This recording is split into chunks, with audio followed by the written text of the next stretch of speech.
The incident in Monterey led to a criminal charge, a criminal investigation, a private settlement, and a cash payment to the woman who filed the complaint. And there was also a non-disclosure agreement, correct? It was a confidential settlement agreement off of a nuisance lawsuit. Right. During an interview, you claimed that you settled the matter because you were worried that if it became public, it might hurt your career. Do you maintain that you were blackmailed? Senator, I maintain that false claims were made against me.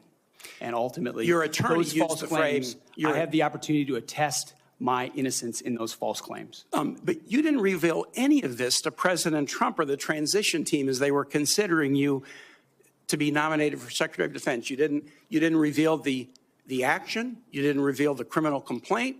You didn't reveal the criminal investigation. You didn't reveal the settlement. You didn't reveal the cash payment. Why didn't you inform the commander-in-chief and the transition team of this very relevant event?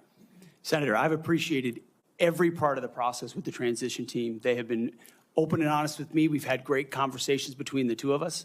And I appreciate the opportunity that President-elect Trump has given me. You chose not to reveal this, right? Because you knew it would hurt your chances.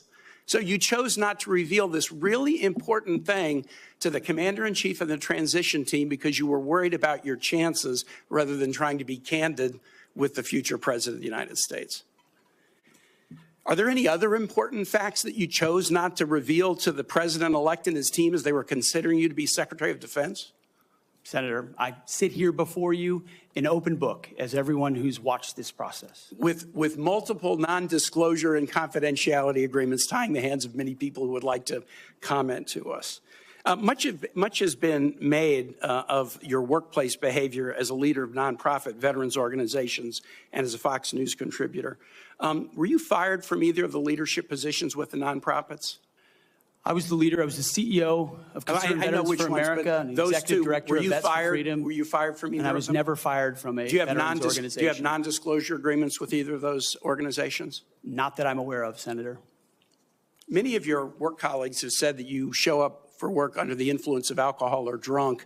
I know you've denied that, but you would agree with me, right, that if that was the case, that would be disqualifying for somebody to be Secretary of Defense. Senator, those are all anonymous false claims, and the totality they're not anonymous. The letters on the record here. They're not anonymous. On the record, we've seen records with names attached to them. Vets for Freedom, Concerned Vets for America, and Fox News attributing to me working hard every day on behalf. One of your colleagues said that you got drunk at an event at a bar and chanted, "Kill all Muslims." Another colleague, not anonymous, we have this, said that you took co-workers to a strip club. You were drunk, you tried to dance with strippers, you had to be held off the stage, and one of your employees in that event filed a sexual harassment charge as a result of it.